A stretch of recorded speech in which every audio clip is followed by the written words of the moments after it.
is a knife there as well. What? There is a knife if you want. I know there is. This is something that is more unusual.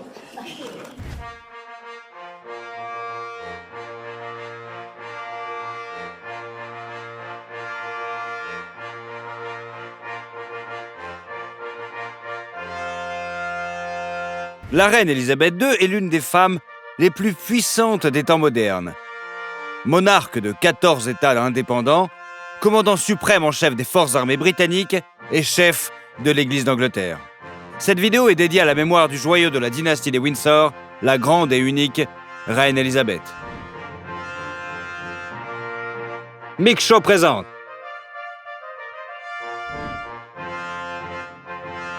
Élisabeth II. Comment la reine d'Angleterre a vécu et quel était son train de vie?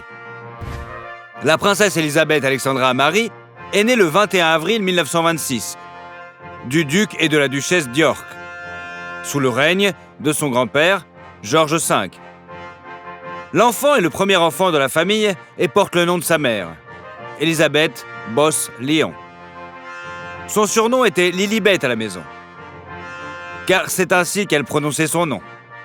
4 ans plus tard, elle eut une sœur plus jeune nommée Margaret. Après la mort du roi régnant et l'abdication de l'oncle de Lilibet, son père a repris la couronne en décembre 1936. La petite fille devient donc une véritable prétendante au trône et sa famille s'installe à Buckingham Palace, où la future reine d'Angleterre passe son enfance et son adolescence. La jeune femme a reçu une brillante éducation libérale à la maison, maîtrisant de nombreuses matières essentielles, notamment le droit, la religion, l'art et les langues étrangères. Élisabeth aimait les études, apprenant le français toute seule. Elle aimait aussi les chevaux et les chiens et se distinguait par son style et son sens des responsabilités. En 1940, la jeune fille de 14 ans fait sa première allocution publique à la radio, s'adressant à ses concitoyens. Pendant la Seconde Guerre mondiale, elle a exprimé son soutien aux enfants qui avaient été touchés par la guerre. À l'âge de 17 ans, Élisabeth fait sa première apparition en solo devant les grenadiers de la garde et 1 an plus tard, elle devient l'un des conseillers d'État, obtenant ainsi le droit d'agir en tant que reine si nécessaire. Au début de l'année 1945, la jeune fille a rejoint l'unité d'autodéfense féminine et a été promue lieutenant par la suite. Elle a été la première femme de la famille royale à effectuer un véritable service militaire, apprenant à conduire une ambulance et à suivre une formation de mécanicien. L'histoire d'amour de la jeune Élisabeth et du prince Philippe Mountbatten de Grèce et du Danemark se déroule sur fond de guerre. Fait remarquable, les jeunes gens étaient des cousins éloignés les uns des autres, à savoir 4 frères et sœurs par une arrière-grand-mère commune, la reine Victoria. Leur première rencontre a eu lieu alors que Philippe avait 13 ans et Élisabeth seulement 8 ans.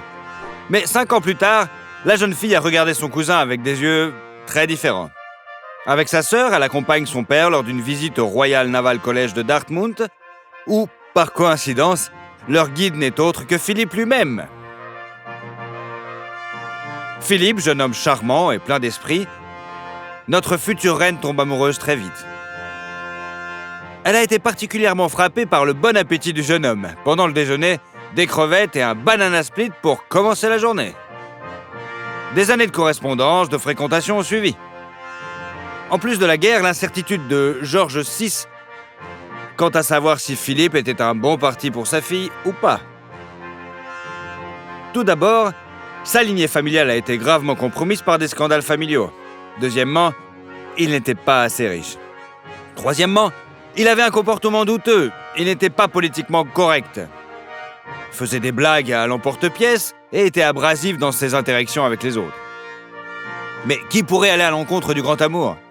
Et dans le cas d'Élisabeth, qui était prête à faire n'importe quel sacrifice pour atteindre son but. Ainsi, lorsque Philippe demanda au roi en 1946 la permission d'épouser l'héritière du trône, celui-ci donne son accord, à condition toutefois que le mariage n'ait lieu qu'après la majorité de la princesse. À cette époque, en Angleterre, l'âge de la majorité était de 21 ans. Dans le même temps, le marié a dû renoncer non seulement à sa foi orthodoxe et se convertir à l'anglicanisme, mais aussi à tous ses titres. Alors que de son futur beau-père, il a reçu le titre de duc d'Édimbourg.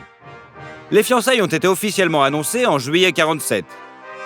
et la bague de la future reine a été réalisée par les bijoutiers de la célèbre maison Garrard, sur l'esquisse personnelle du prince à partir des diamants prélevés sur le tiare de sa mère. Philippe a transformé les diamants restants en un bracelet de diamants, qu'il a offert à la mariée comme cadeau de mariage. Peu avant ses fiançailles, le jour de ses 21 ans, la princesse a promis solennellement de consacrer sa vie au service de l'Empire britannique. I declare before you all that my whole life, whether it be long or short, shall be devoted to your service and to the service of our great imperial family. L'événement a eu lieu lors de la visite de la famille royale en Afrique du Sud. Peu après, la princesse s'est mariée au prince Philippe. Un mariage modeste selon les critères royaux a lieu le 20 novembre 1947. La Grande-Bretagne venait de balayer les cendres de la guerre et reconstruisait peu à peu une vie paisible. Aussi le gouvernement craignait-il les critiques populaires. La vie est dure, la nourriture et les vêtements sont rationnés et l'économie se dégrade malgré tout. Mais ces sujets ont accueilli la nouvelle du mariage avec beaucoup de joie et d'enthousiasme. Ainsi, elle reçut des cartes de rationnement pour le tissu. Des bouquets, des gâteaux, des félicitations ont été envoyées à la princesse de tout le pays. Élisabeth n'avait pas le droit d'utiliser les cartes que les gens lui envoyaient. Elle a donc confectionné sa robe de mariée avec des tissus qu'elle a achetés avec les cartes qu'elle avait économisées. Et s'est maquillée elle-même. Elle se tenait devant l'autel de l'abbaye de Westminster, si belle et si radieuse de bonheur. Elle a appelé Philippe « mon ange » et il a répondu qu'il n'était pas digne d'une personne comme elle. Après leur lune de miel dans le Hampshire, Philippe a continué à servir dans la marine anglaise à Malte, tandis qu'Élisabeth lui rendait régulièrement visite. Un an plus tard, le couple eut son premier enfant, le prince Charles, puis la princesse Anne. Au même moment, au début des années 50, George commence à se sentir de plus en plus malade. Et Élisabeth prend la responsabilité de représenter la Grande-Bretagne sur la scène diplomatique mondiale. Philippe a été contraint de quitter le service pour voyager dans le monde avec sa femme. Pendant les 2 années suivantes, lui et sa famille ont beaucoup voyagé. Et même la nouvelle de la mort de son père lui parvient alors qu'elle se trouve au Kenya. Le 2 juin 1953, Élisabeth devient officiellement reine du Royaume-Uni et des terres qui lui appartiennent. Il est intéressant de noter que notre héroïne s'est arrangée pour que ses descendants appartiennent à la famille Windsor. Ce à quoi Philippe s'est plaint d'être le seul homme du pays à ne pas être autorisé à donner son nom à ses héritiers. Plus tard, cependant, la reine a changé le nom des enfants pour le double Mountbatten-Windsor, sans changer le nom de la dynastie. Élisabeth voulait autant d'enfants que possible, mais son enfant suivant, le prince Andrew, n'est arrivé qu'en 1960, suivi 4 ans plus tard par le prince Édouard. Le rêve d'une grande famille heureuse finit par se réaliser, bien qu'il soit assombri par les rumeurs persistantes d'infidélité de son mari. Selon les sources, la reine était consciente du comportement de Philippe, mais acceptait les choses telles qu'elles étaient, croyant que c'était la nature de tous les hommes. Et son statut royal ne lui permettait pas de mettre son mari infidèle à la porte. En tant que monarque, Élisabeth a non seulement maintenu la tradition, mais a également introduit de nouvelles pratiques. Malgré sa timidité, elle a choisi de retransmettre son couronnement à la télévision, faisant entrer la monarchie dans une nouvelle ère. En 1970, elle a introduit la pratique des promenades royales. En interagissant avec les gens ordinaires dans les rues des villes lors de sa tournée en Australie et en Nouvelle-Zélande. C'est sous le règne d'Élisabeth II que les pères royaux sont devenus présents lors de l'accouchement, que les membres de la famille ont été autorisés à épouser des catholiques et des divorcés, et que la pratique discriminatoire de la succession au trône, où la priorité était donnée aux garçons, a pris fin. Et la reine a également été le premier chef d'État à utiliser le courrier électronique pour envoyer une lettre. Élisabeth a survécu à plusieurs tentatives d'assassinat au cours de son long règne. En 1970, des intrus ont tenté de provoquer un accident de train. En 81, un adolescent néo-zélandais a tiré sur la reine, mais heureusement, elle n'a pas été touchée. Et peu de temps avant, un incident similaire s'était produit pendant un jour férié au Royaume-Uni, mais un jeune homme de 17 ans avait alors tiré des cartouches à blanc. Élisabeth était à cheval à ce moment-là et menait le défilé. Mais elle a pu se remettre rapidement du choc et calmer l'animal effrayé qui a essayé de se débarrasser d'elle. Et une fois, elle a failli être abattue par son propre garde du corps.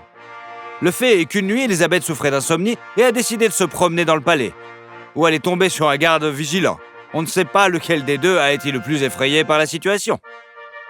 Élisabeth a dit que 1992 était sa pire année. À l'époque, la presse débattait vigoureusement de l'état de santé personnel de la reine, ce qui suscitait de plus en plus de voix républicaines.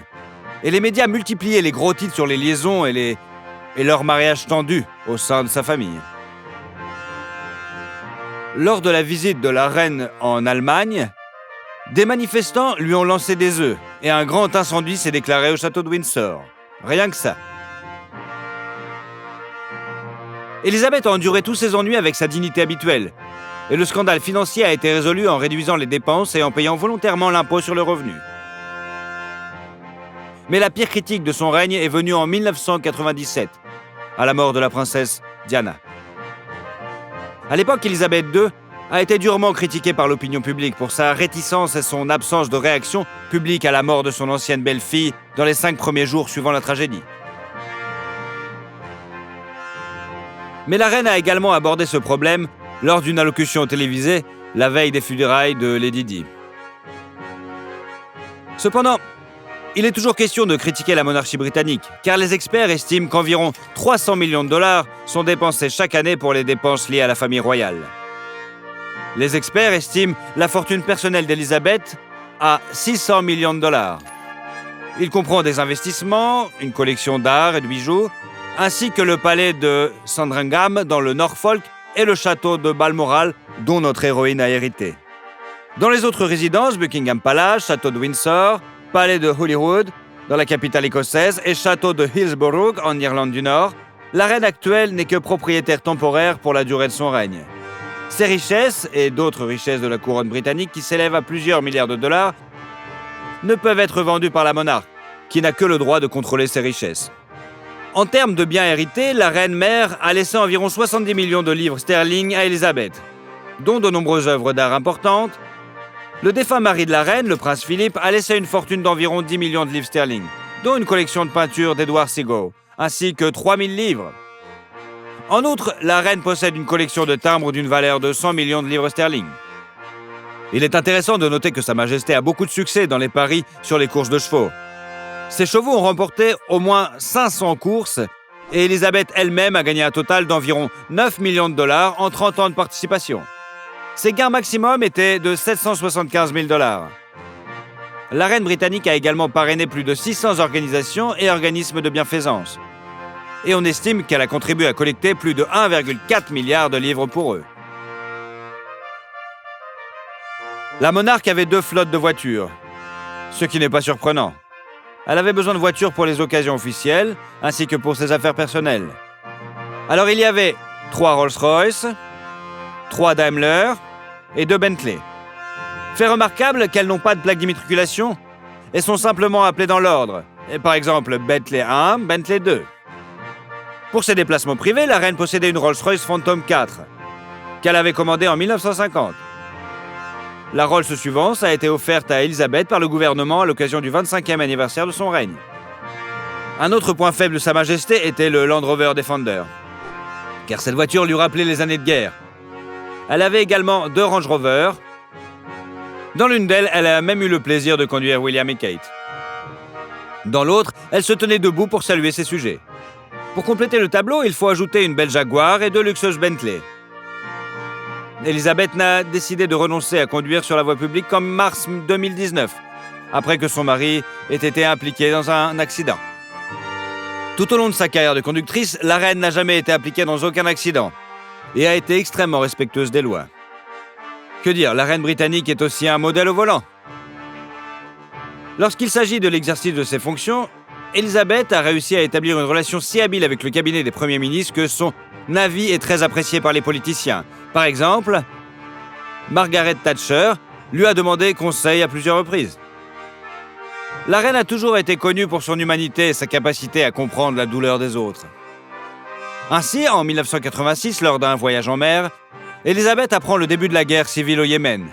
Elle a exigé un changement de cap pour son yacht Britannia et a ordonné que le maximum de personnes rentrent dans son bateau.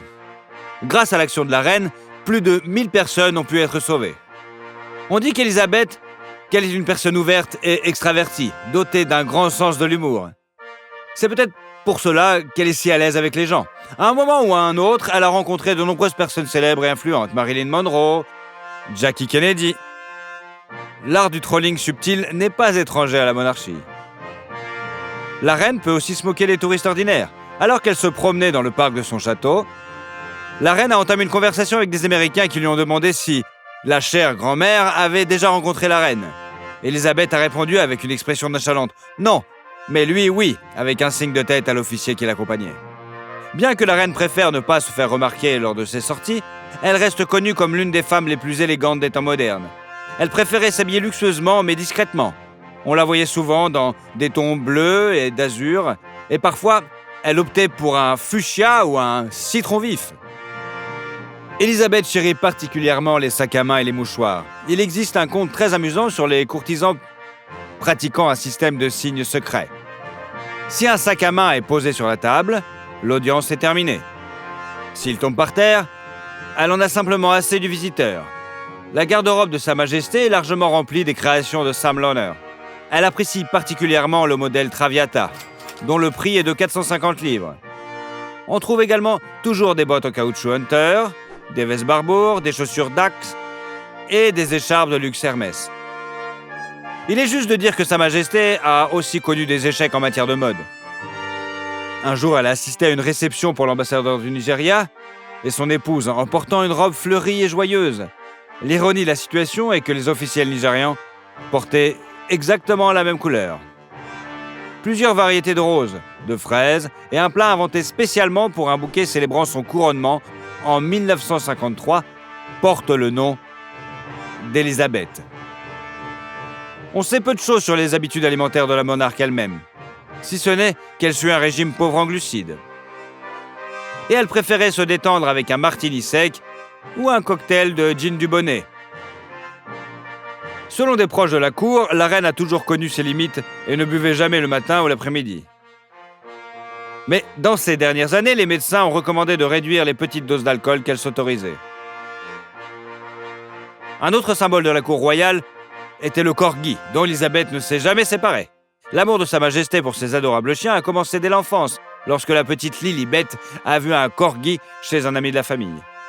La jeune fille a alors demandé à ses parents un animal de compagnie. En 1933, elle a obtenu Dookie. Elle était même parfois citée dans la presse. Le chiot était trop mignon au bout de la laisse de la petite princesse. Un long métrage d'animation, The Royal Corgi, s'est inspiré de l'amitié entre Elisabeth II et les animaux de compagnie. An honor to meet you, ma'am.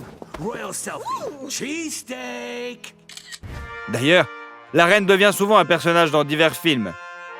Her Royal Highness, Queen Elizabeth II. Son image a été immortalisée dans des films tels que The Naked Gun, The King's Speech, Spencer, The Queen et bien d'autres. Et en 2012, Elisabeth elle-même a joué dans une publicité pour l'ouverture des Jeux Olympiques de Londres. L'intrigue était très originale. James Bond, interprété par Daniel Craig, rencontre la reine de Grande-Bretagne au palais pour l'accompagner à la cérémonie d'ouverture des Jeux.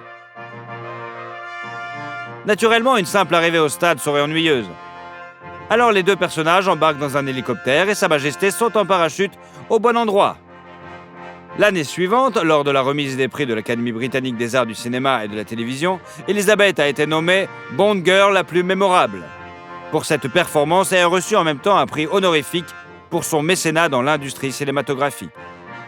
La reine ne s'est pas arrêtée là et en 2022, elle a joué dans un sketch hilarant avec l'ours Paddington. Un goûter avec l'animal de la bande dessinée a été présenté avant le début des célébrations du 70e anniversaire de son règne et a ravi le public. L'histoire de la vidéo est la suivante. En raison des problèmes de santé, Elisabeth, 96 ans, n'a pas pu assister aux célébrations en personne. La vidéo a donc été diffusée lors de l'ouverture, laissant entendre que la reine regarde les événements depuis la fenêtre du palais de Buckingham en compagnie de Paddington. Un an avant son jubilé de platine sur le trône, Elisabeth est devenue veuve. Elle aurait été au chevet de son mari lorsqu'il est mort et a reconnu que son décès a laissé un immense vide. Leur mariage a duré plus de 73 ans, devenant ainsi le plus long mariage royal de l'histoire mondiale.